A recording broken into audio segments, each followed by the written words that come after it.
Just taking a few moments to make sure everyone can get signed on after break. So it looks like a few more folks are still joining, and then we'll get started.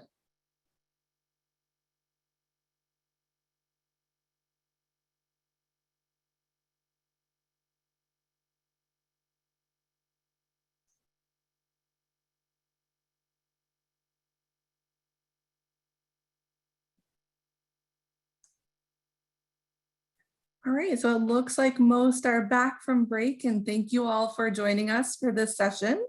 As was mentioned earlier this morning, we're going to be talking about the statewide needs assessment and really focusing on how y'all can get involved and how you can help sort of recruit individuals or let others at your organizations know about these efforts. So we're going to walk through each of the various components of what is a needs assessment and what are we going to be including? So we're going to start by talking about myself, and I'm joined by Elena Henninger. What's our background? And then we're going to define a needs assessment and talk about what is the purpose of a needs assessment and why are we doing this? What kinds of information will come out of a needs assessment?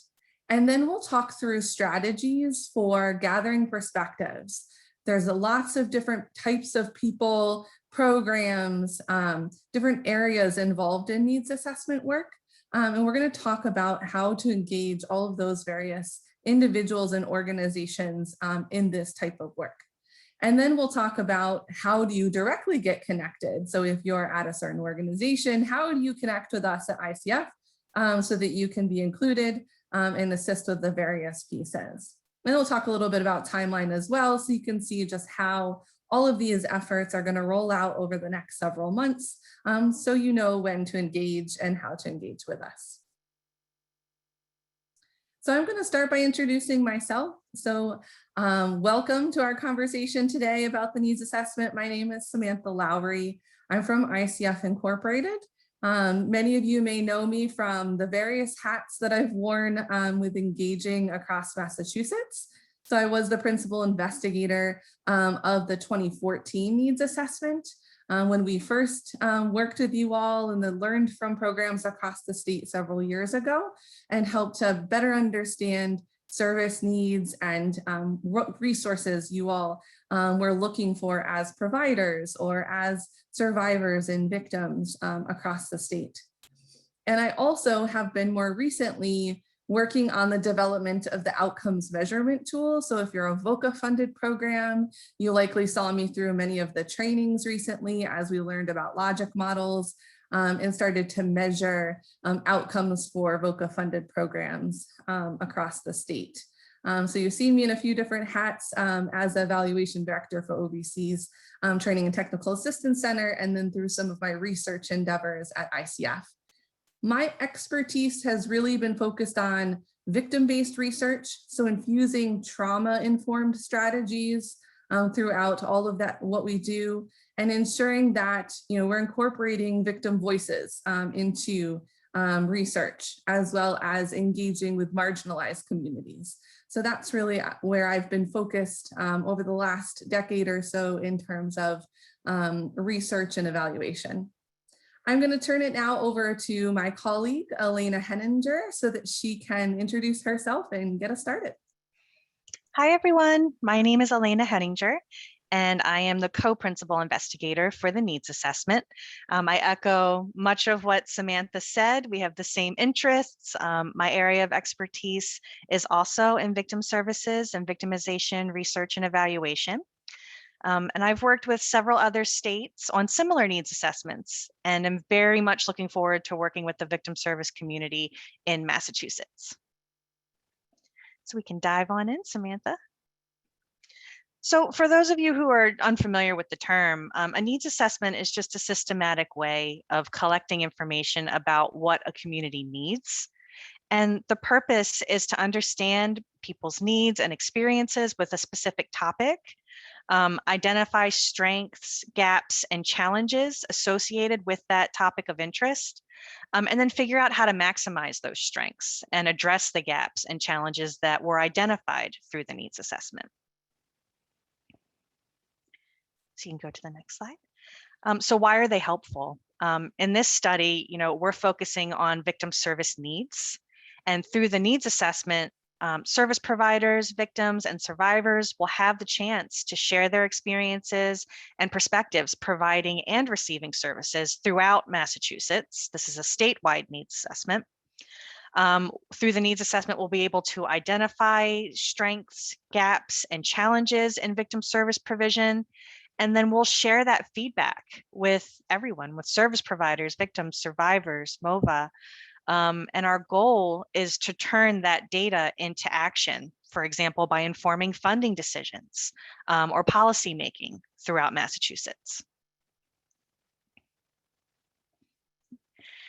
So we're going to collect this information in 4 different ways. I'm just going to give a brief overview, and then Samantha's going to get in the weeds and really explain what we're going to do. So we're going to send a survey to service providers, state coalitions, local task forces, programs serving communities of color, and other allied professionals. We'll conduct virtual focus groups with victims and survivors of crime who either sought services from a program or need services but have not yet received them. We'll analyze administrative data that MOVA is already collecting through the outcome measurement tool. And we'll conduct an environmental scan of existing strategic planning initiatives, diversity, equity, and inclusion needs and programming, succession and sustainability planning, and program data collection and evaluation efforts. And so really it's just a fancy way of saying a document review. And that's going to help provide a more well-rounded picture of victim service provision in Massachusetts. And then along the way, we'll continuously share that information back so that we can make real-time improvements. So I'm going to turn it over to Samantha to tell you more details about each of these data collection efforts. Thank you, Elena. So as Elena mentioned, we have these 4 different areas of what we call data, right? So we're researchers. We think about logic models and data, and how do we bring in all this information and synthesize it to provide those actionable steps and recommendations to help drive funding decisions. And so what I'm going to do now is talk through each of those areas and talk about who's going to participate. What kinds of topics are we going to cover in each of those? And what is the timeline for each of them? And along the way, if you have questions, please feel free to use that Q&A chat pod. Ask your questions in there, and we're going to certainly be walking through questions so that we can respond to what you might be thinking. And certainly you can share information in there about how we might get connected to you all and get you engaged with the needs assessment. And so you'll see in a couple of the slides, I know the last one I had it up, that if you want to contact us, we have an inbox called MOVA, so MOVA at ICF.com, where it's really a centralized inbox so that we can stay connected to you all throughout this process and some of the other work that we've already been engaging with programs on. So let me first start with the focus groups. So the focus groups are really meant to capture the perspectives of victims, survivors. We're talking about families and caregivers, all the kinds of individuals that are engaged in services to bring their perspective to the table. We learn quite a bit from service providers and allied professionals, but we also want to hear from folks that may have already received services to get their perspective, folks that are in need of services and may not have engaged with them, so we can understand why they may not be engaging with them. And so this is really an all-encompassing bucket of folks that you are, if you're a program intending to serve, to really sort of glean those various topics and areas and understand the trends. And so in terms of what we'll be asking about, we're going to ask about awareness of services. What kinds of services sort of stand at the top? What are folks more aware of versus other areas? We tend to hear a lot about, folks are aware of counseling services or they've engaged with hotlines, but how do they become engaged with those? What's that first step? Are they going online and searching out services, or are they more so getting it through brochures and social media? And we are able through these conversations to really understand across all the groups if there are distinctions by, say, victimization type or communities. Maybe rural areas are going to online sources versus in urban areas, another method. And so we'll really look across all these different distinctions to synthesize the information that is gathered to understand awareness and access to services. We'll also talk about experiences receiving services. So certainly not talking about victimization, but understanding were the services offered in the way that you had intended. Was there something missing within that sort of receipt of services? Were you matched up with someone that you could really relate to? We're going to ask all these different kinds of questions about the service provision to understand from the lens of folks receiving the services what that experience was like. We'll also ask for very specific recommendations. We want to provide recommendations in the words of those that are either in need of services or receiving services. We use sort of that magic wand approach, saying if you have a magic wand, how would you change service provision in Massachusetts, right? We're not really going to use the service provision terminology. We kind of pull that back a little and talk about different kinds of services and reflect on sort of the channel of communication and the way that the discussion moves to really just sort of pivot and learn from the folks in the group about what they may have engaged with. And then if there are ways that they might change that service. Are there particular service providers that were harder to engage with? Are there particular service providers that are more comforting than others? We're also thinking a lot about equity, inclusion, culture, just understanding all of those nuances as well. So we'll certainly work through various areas with each of the groups. In terms of how do we engage in these groups, so they will be virtual. And so we have been doing quite a bit of virtual focus groups over the last year, given the COVID-19 pandemic. And this process has really, been eye-opening for us in terms of, the various ways that we might be able to conduct virtual focus groups. And so we use an online platform that's free of charge so that anyone can engage and get connected to that platform. They can go somewhere and get connected through a community center computer. They can connect through a cell phone if it is has sort of web-based access. We've had some folks connect directly from home. And we offer these groups at a variety of dates, times, to really overcome some challenges with, say, having caregivers if they're children in the family. And it really has relaxed a little bit of those transportation challenges that we've seen in other virtual focus groups. So it has opened the doors to more folks participating and not having to come to a single site for that one focus group offering. But going back to the technology for a minute, so folks can engage by phone. So if they aren't wanting to be on video like we are today, that is left open to participants.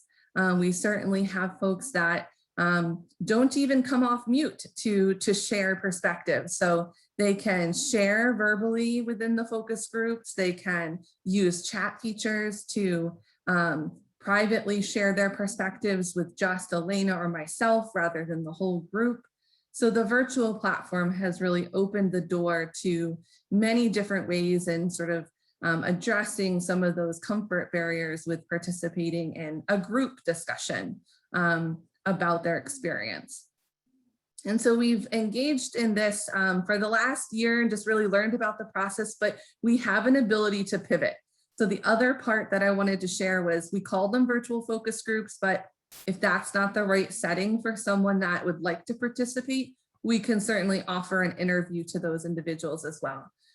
We want to make sure that we're inclusive of anyone that wants to participate and is eligible to participate across the state, because we estimate we'll conduct 10 to 20, but that's just our gauge.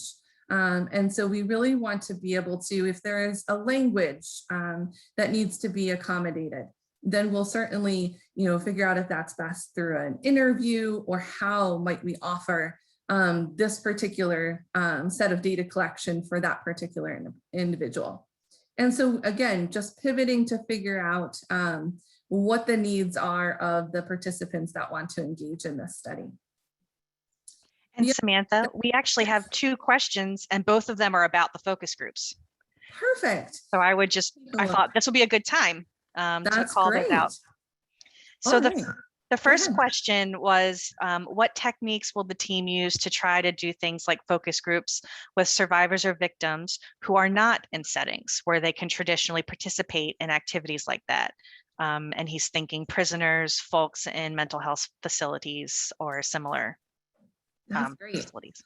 Yes, absolutely. So we want to be able to accommodate those particular settings and work through how can we engage with those groups. And so what we'll do is we'll coordinate with folks that might be able to help us with the recruitment side to talk through how best to offer it there. And that's that pivoting that I was mentioning just a few moments ago. So if we're talking about individuals in prison or mental health facilities, we'll want to talk about, should we connect with them one-on-one? Depending on if travel restrictions are lifted, there might be a means for us to come and do some of these focus groups in person. But if there is a way to do them virtually, whether it's one-on-one or pulling folks together into a group setting, we would certainly want to do that. So we'll work closely with folks that would be able to help us coordinate that to figure out what is the best strategy. So it's not going to be that what might work well for a prison will work the same for a mental health facility. We certainly will adapt to what's needed for each of the areas, the groups, the individuals that are interested in being engaged in this. Great. And then the second question is related to this. But it was, how will ICF ensure that focus groups capture marginalized and underserved survivor voices, like survivors in rural populations, LGBTQ, BIPOC? Absolutely. So we have a couple different strategies for that. So one is that some of our focus groups are going to be clustered by victimization type. So for example, one of our focus groups might be focused on domestic violence survivors and victims, while others might be clustered by a cultural group or another identity. And so what we'll do is, once we have all of those different groups sort of laid out and what the dates and the times will be for each, is that we'll engage with the community, we'll engage with service providers to begin that recruitment process to get folks sort of grouped into the right session that fits with their experience. And so that's one way that will ensure that some of these marginalized and underserved groups are at the table and able to share. The other way is getting help from you all, right? So Elena and I can't do this alone. And so the best resource is to pull from the experts and have what we call key informants. So the way that we define a key informant is it's someone in the community, whether it's a service provider or a trusted community member, that might be able to get some of the information out there to help us with recruitment. We want to make sure that we're pulling in the folks that y'all are referencing in the chat, that we really want to engage those marginalized and underserved communities so that we have sort of an equal representation across the findings. And so we'll use both of those strategies, one by grouping like individuals together, but also engaging with the known marginalized communities as two ways to overcome that challenge. Okay, and then the next question is actually about data collection as a whole. So I'd say we can stop here and then let you continue and circle back to Jennifer's question. Okay, that sounds great. So the other things that I'll note about the focus groups is that there is an incentive. So we've got this $50 incentive that will be offered to folks that participate. If they're participating in person or virtually, right? So if we do need to engage with some of these groups in person, if that's able to be accommodated, then it's still going to be $50 per person. And that's just based on our prior experience offering incentives to cover, if folks need to get childcare coverage while we're doing the focus groups. It's really just meant to capture all of those different nuances and to compensate them for their time. We anticipate the groups to last about an hour, maybe a little bit longer.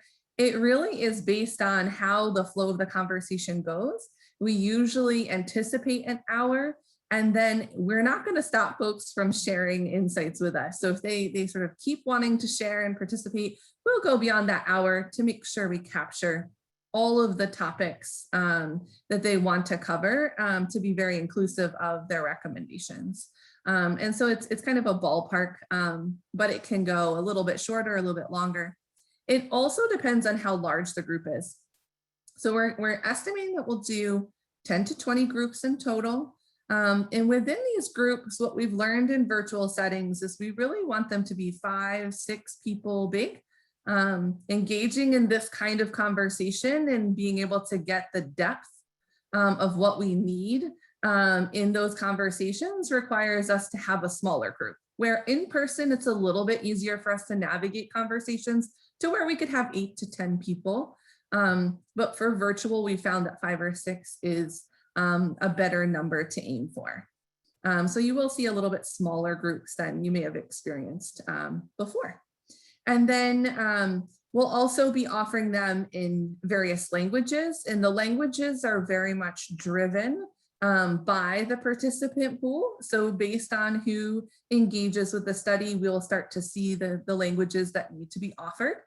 So if you are serving clients in other languages, if you are yourself a victim or survivor and would prefer another language other than English, we'll go ahead and engage with you to figure out what the best language would be to offer, and we'll group folks according to those languages as well. And that goes for interpreter services, so ASL interpreters. We can certainly accommodate the variations based on who is recruited. Elena, I'm going to check there. Is there any other questions in the chat box before I move to the survey? Nope, I still want to hold off on Jennifer's question until you can talk about the other data collection because it applies. Perfect, perfect. And if you have any questions about those virtual focus groups, let us know. What we're going to be doing in terms of recruitment is we're going to provide our contact information so that you have that if you'd like to get connected with us right away. Later on, I'm going to talk a little bit about the timeline to know when we talk about virtual focus groups, when are they going to happen? We're several months out. And then also you're going to see how this layers together, because I'm going to talk a little bit about the survey and how that relates to the focus groups themselves. So there are going to be several outlets for you all to get connected with us and to help either get connected so that you can participate, or if you're a service provider, help us get connected to others that you may be serving. Or if you're a community member and you want to connect your community, right? We want all folks involved in terms of, sharing their perspectives about the need for services or their receipt of services. All right, so now I'm going to turn to the survey. So the survey is another way for us to capture statewide perspectives, and the survey is more so focused on service providers, allied professionals, folks that are offering and serving the needs of clients and victims and survivors and their families. This helps us to capture various topics about, similar to what I just spoke about, outreach and awareness. What strategies are programs using to get the word out about the services that they offer? Why do we ask this from both perspectives, you might be wondering? Because a lot of times we see a mismatch. The trends change. Sometimes it's reassuring to say, yes, as a service provider, we're using social media as our primary platform for engaging and making folks aware of how to get connected with us. And then from a victim or survivor's perspective, it might be that it's shifted to another kind of outlet. Maybe social media is no longer the most common way to get engaged. And so it's a helpful way to bring both perspectives to, one, provide data to sort of justify the methods that are currently being used and sort of reaffirm some of those trends, but also to capture if there are changes, if there's innovation, maybe there's new ways out there that we just haven't explored yet. And so we'll talk about that through these two different perspectives. We'll also talk about, barriers to service delivery. What are some of the needs that are identified through processes such as intake? Again, these are for comparative purposes, understanding the population or the clients, the victims and the survivors that engage with services versus those that are missing. So we can understand if it's based on needs. Are certain needs being met by service providers, and are there other needs that are still just, there's not the right program out there, or that program isn't engaging with the communities that might need that particular service. So we'll do some mapping and understanding of the various needs and services that are offered, rural and urban areas by county. It's really just a wide swath of ways that we'll look at the information that is gathered through these various tools. We'll also be asking questions about service coordination. So understanding for each kind of service provider, who are they connected to? What other organizations are they collaborating with the most? And which ones are they not sort of coordinated with? So some of you might be very well coordinated with certain kinds of programs and not others. So understanding your perspective on each of those sort of collaboration and coordination items. This helps us to also see if there are areas where you're in need of better coordination. What would that look like? How could resources be aligned with some of those needs?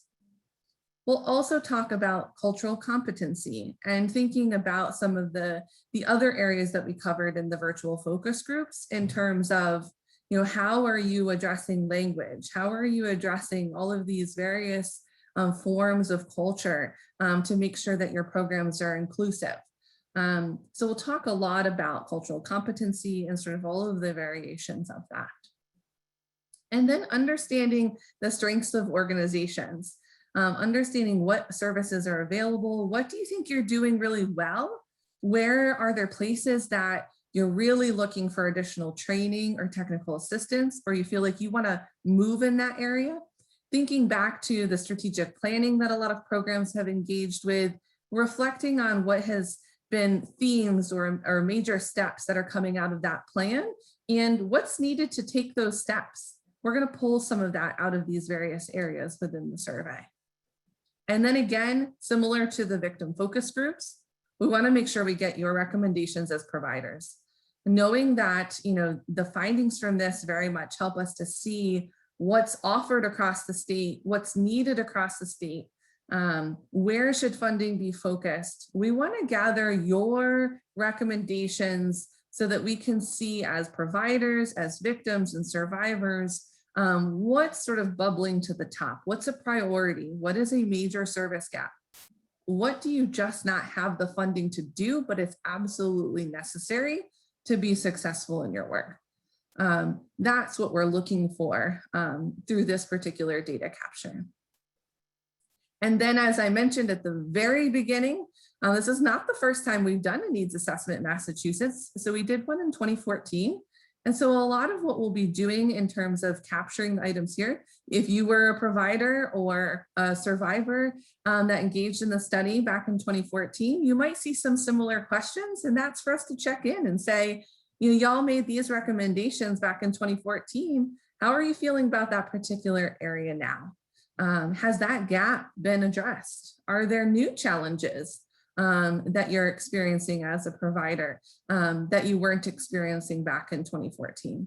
So that's a little bit more. So we're comparing the different perspectives, the different kinds of organizations, but we're also going to be looking at time and how things have changed since the last time we asked some of these questions. Any questions about the survey? It'll be a web-based survey. So we use SurveyMonkey. So we do push it out via email. It usually varies in terms of how long it takes to complete it. We've had some programs complete it in 30 minutes, others that sort of really share a lot in terms of recommendations. So it takes them maybe 15, 20 minutes longer than that. But it is one that you do not have to sit down and complete it in one session. You can do it over time, and you'll see in our timeline, we've allowed quite a bit of time to complete it. And it will overlay with the focus groups a bit. So you've got time where you can, work on one section this week, one section next week, and sort of work on through it. Not actually this week, it's not being launched right now, but you get where I'm headed with it. So there's a little bit more time so that you can think about some of the areas that we've included in the survey, and then come back to the survey and add some of your insights.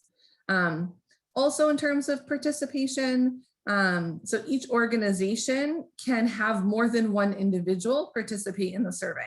So it's not that there is one perspective, excuse me, from a particular organization. We're looking for folks at varying levels, right? So we want folks that are direct service delivery, that are sort of on the front lines of responding to the needs of survivors. We also want folks that are in leadership positions at an organization. A lot of times when we look at those different distinctions, there can be some synergy in one area, and then another area, the perspectives really vary. And so we really are looking for a diverse set of perspectives and folks involved in each of these components. All right, Elena, I'll pause there to see if any other questions came in on the survey or the focus groups. So both questions in the chat are about both, I would assume, the focus groups and the surveys. And Okay. they're both circling around how are we going to reach, service providers, victims, and survivors who are not already engaging or funded by MOVA. Mm-hmm. And especially the first question that came in was about tribes. How are we going to reach tribes who are not funded with MOVA and are not currently interacting in the same way that maybe other programs are? Okay, perfect. So we call this a snowball approach. So you may have heard us talk about snowball approaches before. So one thing that we do is, yes, we do in fact start with MOVA funded programs as our launching pad, because we know that that is a list of providers that we can start engaging with. And then we'll kind of spiral from there. We'll work with what I was calling key informants. So we really want to make very strategic connections within marginalized communities or tribal communities, other particular groups that we know might get missed if we stick with just MOVA funded programs or a particular list or roster of providers. And so we'll be engaging with folks across communities to talk with you about more details on the needs assessment. How do we get folks involved? What does recruitment look like for your community? Because again, that might very much differ, and sort of snowball from there. So as we get connected to one individual and follow up on the information that we learn through those conversations, then we might pivot to another and follow down sort of that channel of exploring options for getting folks involved. And so we really do use that, again, snowball approach of kind of just rolling through all the connections that we can make. So if you're a part of one of those communities that is being missed or that has not received MOVA funding, then we very much want you to engage with us and get connected to us. So use that MOVA@icf.com email, or at the end, you're going to see contact information from myself or Elena, and start to engage with us so that we can get some time on calendars to understand how to engage with particular communities and where to start with recruitment. And in particular, we know that some of these conversations might be newer. If some of these communities were missed in other work, that it might take us some time. And so we do have the focus group scheduled over several months so that we have an ability to continue to explore and engage with various individuals so that we get it right? We want to make sure that we are getting into all of the various areas and having everyone's voice be heard. Did I miss any piece of that, Elena? I don't believe so, but I welcome people to submit follow-up questions if we didn't quite answer, give the answer that you were looking for. Absolutely, absolutely. And then there's two more components, so keep those questions coming. Two more components of what we're calling data collection. What are the other pieces of the needs assessment? So these other two pieces are less about collecting new information and engaging with communities, and more so looking to what whether you're a MOVA or VOCA funded program and you're already contributing data, or if there are other documents and research and ways that we can sort of learn from what has already happened across the state. So the first you see here is analysis of existing data. And so if you are a MOVA funded program, you're very much used to the data that you've historically provided to MOVA. There's various either performance measures or outcome measures. I know that I've engaged with many of you on the outcome measurement tool. All of that data will be incorporated in the needs assessment. And so we will be looking to that to sort of enrich what we're gathering in these other sort of avenues. And so we're not asking for folks to add more data. Not changing what you are reporting on. Really, the lens here is to pull from what you're already contributing and sharing so that we can analyze that and look at those particular trends and themes and what the outcomes are telling us. And if you are a non-MOVA funded program and you capture data as part of your program as well, that might be something that you can explore with us. So you can reach out again to us at that mova@icf.com email to let us know that you're not a MOVA funded program, but you do have your demographic data or your service receipt data, or maybe you're collecting outcomes available and can be accessed through this study. We'll work with you on data sharing and all of the protections that we need to put in place for that. But certainly we would love to have that conversation with you if that is something that you're interested in sharing with us. And then the other piece is the environmental scan. Like Elena mentioned, this is kind of a fancy way of calling it a document review. It's really just us not reinventing the wheel and just exploring all of what's out there. What is already known about service provision in Massachusetts? And when we look across the Commonwealth, what are sort of historic trends in your information? What have you been focused on in terms of strategic planning? And so that's very much what this piece is, looking at your strategic plans, looking at other research that's been conducted, understanding and just doing a systematic review of all of that documentation. Looking at, for those of you that are MOVA funded or VOCA funded programs, looking at the details about your programs and the services that you offer, right? So that's a helpful step for us, one, to add it to the study, but also learn and explore what's already documented so that there's not a lot of overlap with what we collect. We don't want to be asking more information that's already been shared. So I'll pause again, Elena, to see if we've got, if we've received more questions or if we have other items to address. It's not a question, but just more helpful feedback saying that, in past studies or in past efforts, the state has engaged with individuals who identify as Native, but are Native American, but are not connected to a specific tribe. So this individual recommended, what I think they're recommending is more targeted outreach to ensure that we're connecting with all of the different tribes throughout Massachusetts and being more inclusive. Perfect. And I do know that MOVA is sort of actively engaged with the Massachusetts Commission on Indian Affairs as one outlet, so we really want to build upon some of those connections and like that individual is sharing. Yeah, if we could further explore that, that'd be very helpful to us to understand the nuances and make sure that we are sort of pivoting in all of the various ways to get folks involved in this study. Great. And I believe in the chat box, folks have been sharing our email address as well. So you'll see that in the chat box, right? The chat box is a little bit different than the Q&A pod. So make sure you're kind of looking in both of those places for any information. All right. Any other questions, Elena, that I've missed? Nope, nothing else in the box, but I'll continue to monitor it if people think of more as we go along. Great. So let me go to the next slide. This is really just talking about what I've covered a little bit here in terms of how do you get involved. So how can you participate in the needs assessment? So we have folks clustered in two main groups, but knowing that some individuals might actually be in both groups, might be a victim or survivor and also a service provider. And so that's where you'll want to sort of engage with us in both ways, potentially. But the first one is service providers and allied professionals. So taking the survey.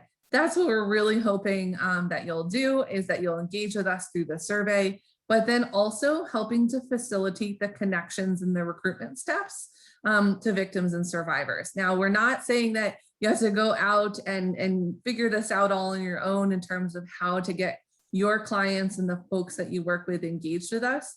We have a process that we'll sort of share with you all. We'll have another conversation like this to walk through all of the steps of how to recruit and engage folks in the study. We'll also provide you with a variety of resources to try to make that as easy as possible.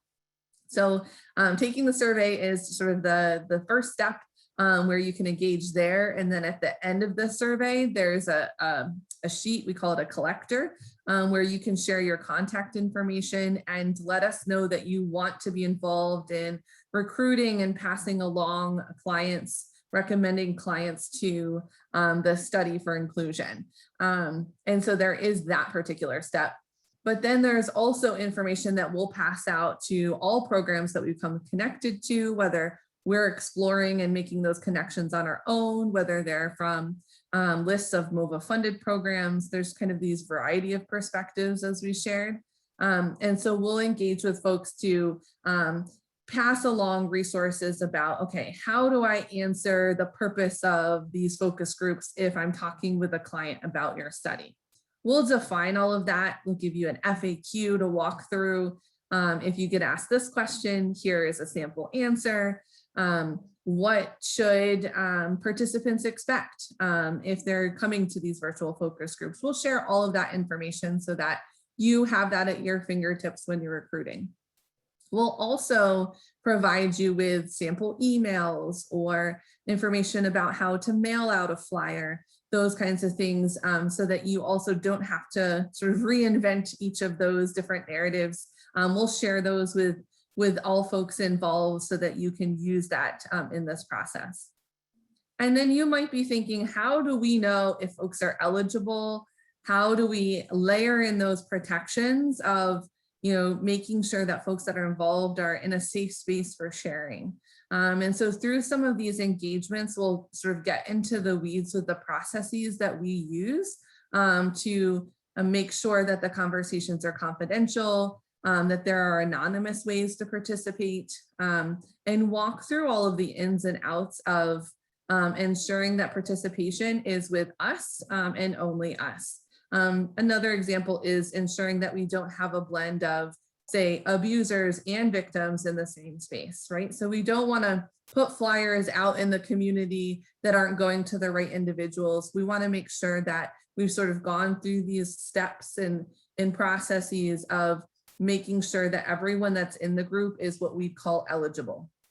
And so we use tokens and different ways of using provider given unique identifiers to sort of work through each of those steps. And then we ask questions at the initial set of engaging with individuals to help sort of work through eligibility.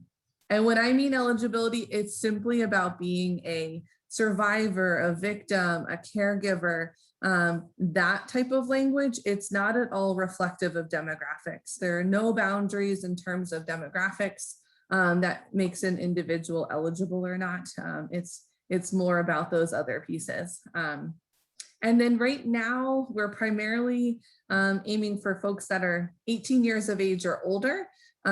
If you are serving children and you'd like to engage them outside of caregivers providing perspectives, we would need to talk more about sort of the protections we need to put in place for that. But right now we're targeting adults only.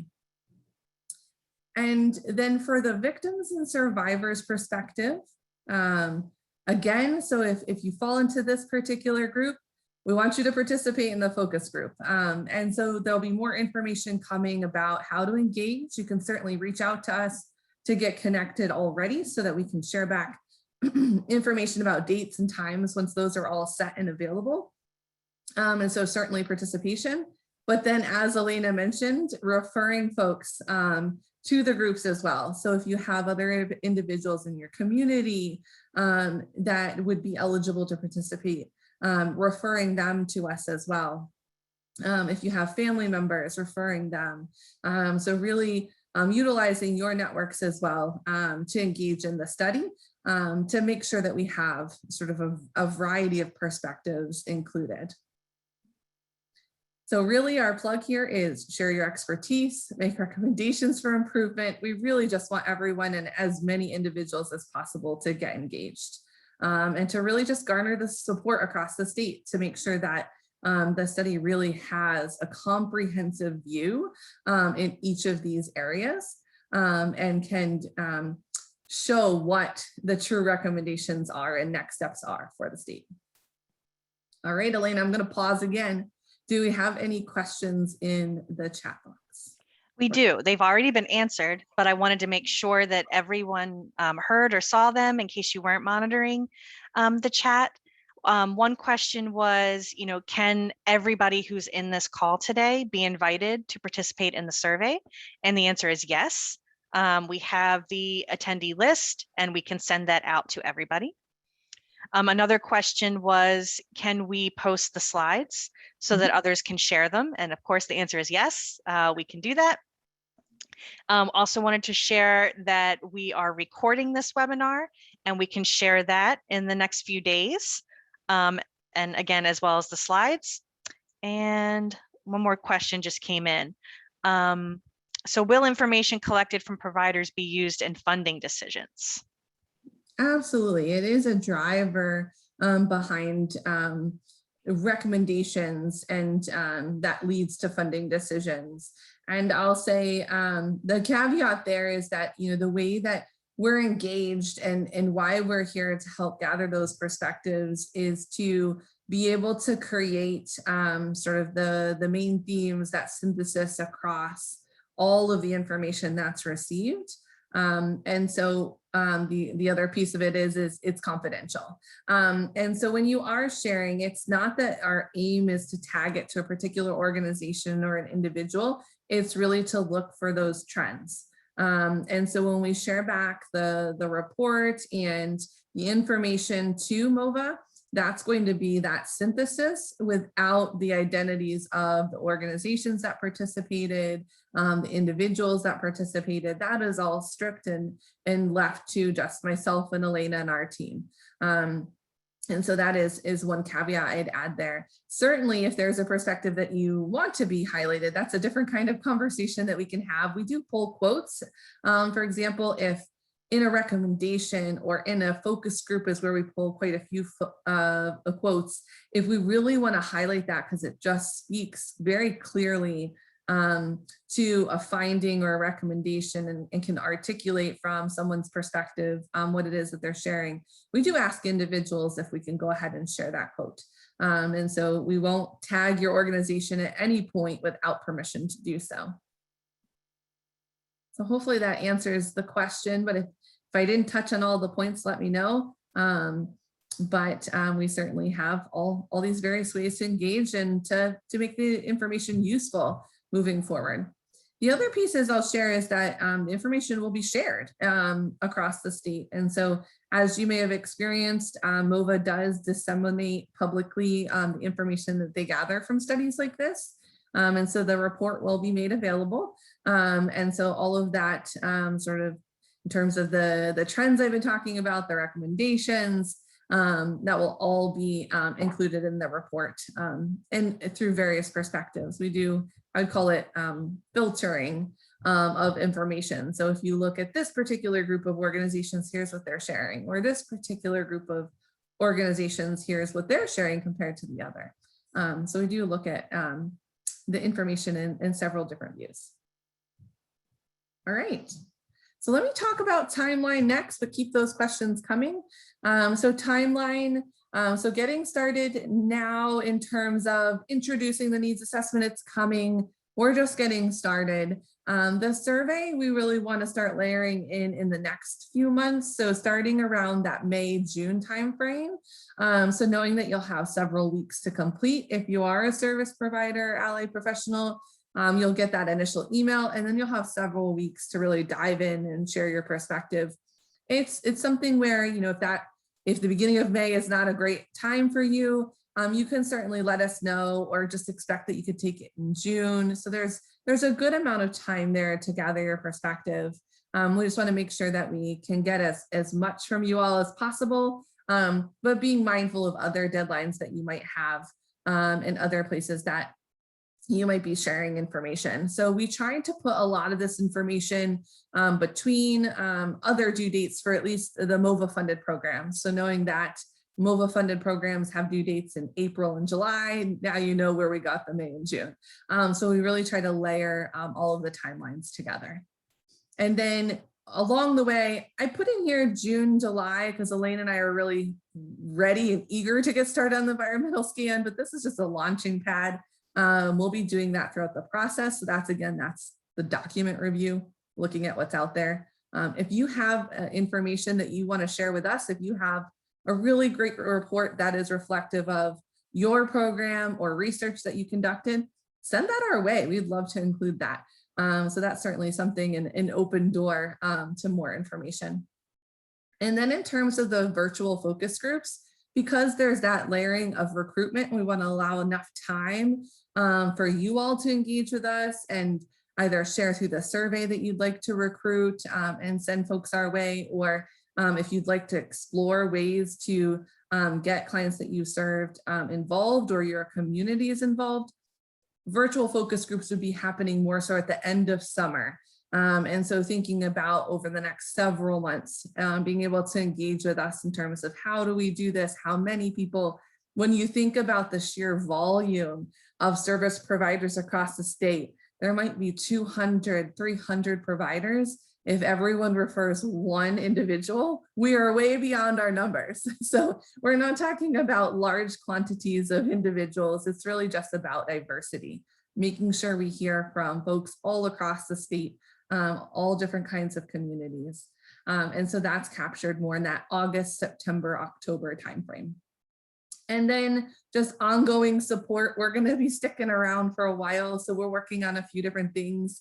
I know for those of you that are VOCA funded, we've been engaging in the outcomes measurement tool. And so we'll be continuing to provide technical assistance and ongoing support for that particular part of your work. And then also just throughout this process with understanding the findings. We might engage with you all after we've brought the information to light through the survey and the focus groups to understand, what is it that we're seeing? What does this mean to you? How do we interpret this trend? Because again, you're the experts. You'd be able to tell us what it really means. And then in the end, we'll do a final presentation like this, where we certainly want to give back everything that we've learned so that you can see, not just through our lengthy reports and what's posted online, but what is it that we learned and what are we seeing in terms of recommendations, so that you can hear it as well. And engage in that conversation. And so that will happen toward the end, but more so in 2022. So I'll pause there and see if there are any final questions, as we only have a couple of minutes left. But while we'll do that, I'll put up our contact information. But are there any additional questions that folks have, and insights that you have into the way we can do this? If you'd like to get connected, go ahead and email us, and we will start that process whenever you're ready of engaging you in the various pieces. But what else can we be helpful with talking about today? So a new question just came in, which is, when do we anticipate that findings will be shared? This sounds like it will be very helpful for our own planning efforts. Oh, terrific. I'm glad that it will be helpful. They'll be shared at a few different junctures. So the way that we have our work aligned is that it's not a single report. There's going to be some interim steps with findings. So a lot of times we like to share back, once the survey has closed, we're able to look at a lot of that data, we'll share back some of that information. And then once we get through the all of the ins and outs of the virtual focus groups, we'll share back that information. So I'll say it's going to be kind of continuous. I would look for information more towards the fall as the first outlet once we've got some of the initial sets of data in and analyzed.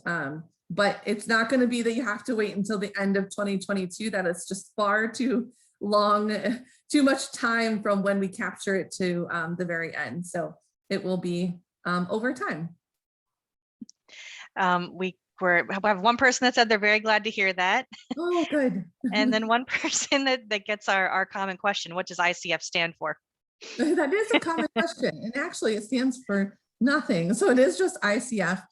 When we originally sort of became ICF, there was a definition for it, but we have grown substantially over time. And so we've kind of lost what the initialism actually means. And now it's just ICF with no meaning. But you'll see us in a few different ways. Sometimes we're ICF Incorporated, sometimes we're ICF Next, sometimes we're just ICF, but we're a pretty big firm that has a lot of different things that we do. So we've got like a communication and marketing brand where we do things for like Under Armour and Nike. And then Elena and I sit in a part of the company that does all research on victim and criminal justice topics. So it's really everything you can think of in a consulting firm is all within ICF. And then there was another question about will the recording to the session be available and where can we find it? The answer is yes, although I don't know what the specific link will be. That would have to come from MOVA. Yeah, and so a lot of times you'll find it right on their website and they'll pass it out to participants. So a lot of information from sessions like this are on like the currently funded program site, but there's a couple other places as well. And so they'll send it out to participants so that you can get connected, and we'll make sure that you can get the recording and the slide deck. Great questions. And if you have a question and we haven't answered it, or you think of something along the way, just reach out to us. You can reach out to myself directly or Elena, or use that mova@icf.com inbox, and we respond to all of those different outlets. But feel free to reach out and we'd be happy to discuss and figure out how to get you involved in the study or just to answer questions. Happy to do that as well. And we only have a minute left. There's one last question, which is, will part of the surveys focus on funding needs, such as actual spending versus current budget, or cost categories that should be added or considered for future funding? Absolutely. So we'll certainly explore that. I know we do intend to have a section on funding needs, depending on the depth of that particular section. Sort of our eye is toward how much burden it is, how long it will take you to complete the survey. And so there's some sections that will sort of vary by participant so that you're kind of getting a random assortment of questions. And so there certainly is a funding section, and we can explore that more. If you have some ideas of what you really think should be included, if you have something in mind, that's another great area to share with us, and reach out to myself or Elena, and we'll explore whether that's possible or not. But great idea.